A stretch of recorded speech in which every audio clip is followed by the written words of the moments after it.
లెంటులోని 21వ దినము శుక్రవారము. శిలువ ధ్యాన మనోనిదానము. ప్రార్థన. తండ్రి, మా నిమిత్తమై మానవ శరీరము ధరించినందువలన నీవు శోధింపబడవలసి వచ్చినది. మా కొరకు నీవు ఎన్నో అవమానములను, తిరస్కారములను అనుభవించినావు. నా మీది ప్రేమతో అన్నిటినీ జయించినావు. అట్టి నీ జయ వర్తమానము నేడు అందించుమని నిన్ను వందించుచున్నాము. ఆమేన్. క్రిందటి మంగళవారము ప్రభువుకు కలిగిన శోధన చెప్పగా విని ఒకరు నా మీద ఒక ప్రశ్న వేసిరి.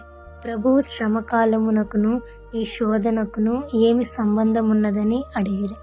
రాళ్ళు రొట్టెలు చేసుకొని వాడు తినమన్నాడు. అది శ్రమకాలమునకేమి సంబంధి? రాళ్ళకేమి సంబంధము? రొట్టెలకేమి సంబంధము? దీని వ్యాఖ్యానము ఆదికాండము 3వ అధ్యాయములో దొరుకుతుంది.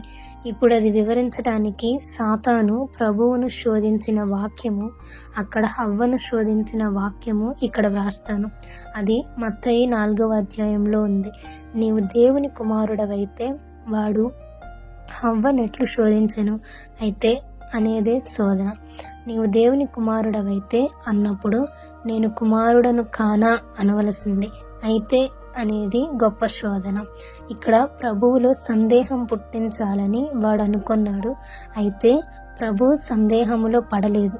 హవ్వతో అక్కడ ఇది నిజమా అని వాడు అన్నప్పుడు హవ్వమ్మ తనను దేవుడు తినమన్నాడు కాబోలు అని సందేహపడి ఉండాలి. అలాగూ సందేహం పుట్టించిన మాట వల్ల హవ్వమ్మ అధైర్యపడింది.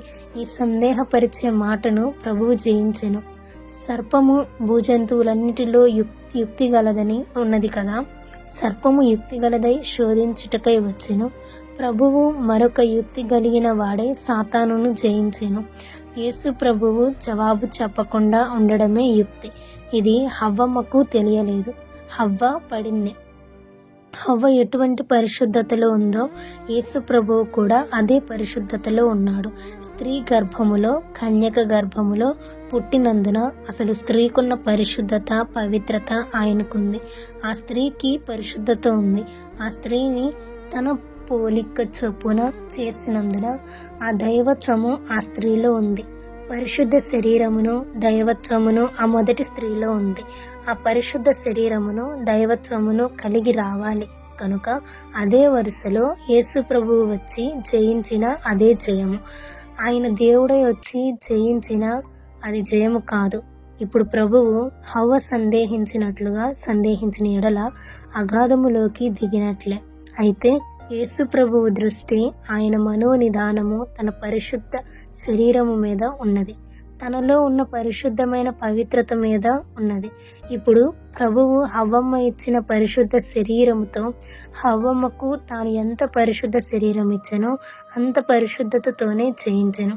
అంత దైవత్వం ఉంటే కానీ ఆమె పరిశుద్ధ శరీరముతో యేసు ప్రభు జయించిన అంత పరిశుద్ధత కాదు. జయమును హవ్వమ్మ అందుకొని ఉండేది. అటు 6 ఇటు 6 జయించిన జయమందురు. కానీ ఒకరెక్కువ ఒకరు తక్కువ ఉండి జయించిన అది జయము కాదు. హవ్వమ్మకున్న దైవత్వం ఎంతో ప్రభువుకున్నట్టి ఆ దైవత్వముతోనే ప్రభువు జయించెను. హవ్వమ్మ నాకు సంపూర్ణమైన పరిశుద్ధ శరీరం ఇచ్చినా నాకు సంపూర్ణ దైవత్వం ఇస్తే ఎందుకు పడతాను? నేను పడేటప్పుడు ఓ హవ్వమ్మ ఎందుకు పడతావని పిలిస్తే ఎందుకు పడతాను అన్నదట. పల్లెటూరిలో బోధి కాలువలో ఒక పట్టి ఉంటుంది. ఒక పెంకివాడు ఇంకొకడిని ఒరే పడతావు అంటే వాడు పడతాడు. కంగారు పడి పడిపోతాడు. సర్కస్లో మరాఠీ పిల్ల తీగ మీద నడిచేటప్పుడు పడతావంటే పడదు. అలాగే ప్రభువు పడలేదు. ఎంత గొప్ప శోధన అనగా, నీవు దేవుని కుమారుడవైతే అనగా ప్రభువుకు మహాశ్రమ. నీవు దేవుని కుమారుడవు అనుట ప్రభువుకు మహా గొప్ప శ్రమ. దేవుని మాట ఎత్తి తన పేరెత్తినందున మహాశ్రమ. ఇక్కడ దేవుని కుమారుడవైతే అన్నాడు. ఇక్కడ కుమారుడని మరొక మాట పెట్టినాడు.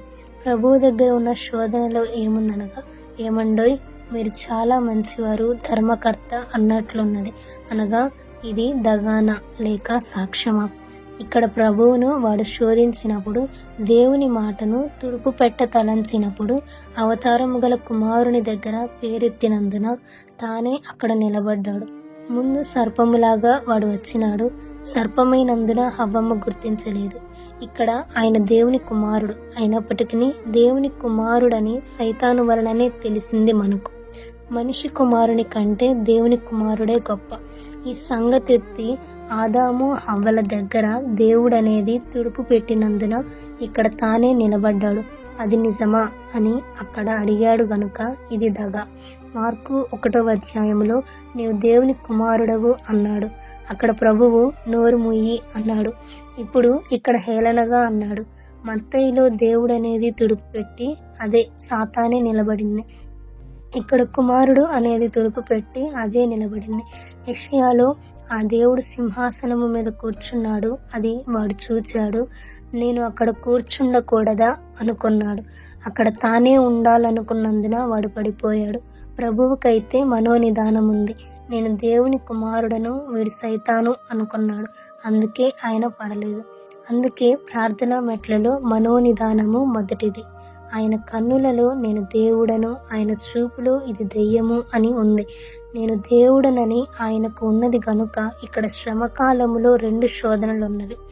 1, వీడు సైతాను, దానికి ఎదురుగా నిలబడితే శ్రమ. దేవుని తుడుపుట, ప్రశ్నించుట శ్రమ. దేవునిని తుడుపుట శ్రమ. 2, మొదట వీడు దూత, తరువాత సైతాను. వీడిని కలుగజేసినప్పుడు ఆయన ఆ దూతకు పైగా ఉన్నాడు. ఇప్పుడు మనుషునిగా వచ్చినందున ఇప్పుడు కిందగా ఉన్నాడు.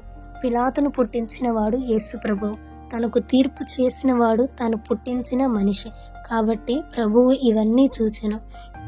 ఇక్కడి శోధనలో దైవత్రిత్వము మనకు కనబడుచున్నది. దేవుని కుమారునివైతే అను మాటలో కుమారుడున్నాడు, తండ్రి ఉన్నారు.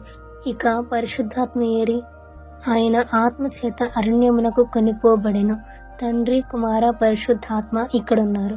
కాబట్టి ఈ త్రిత్వ తలంపు వల్ల యేసు ప్రభువు శోధనలో పడలేదు. ఆ ధ్యానములో లేకపోయినా యేసు ప్రభువు పడిపోవును. మనకు రాకడ గడియ ఎక్కువగా దగ్గర పడుతుంది.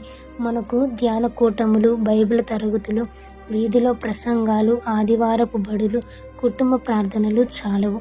రాకడ సిద్ధపాటుకు ఇవి చాలవు.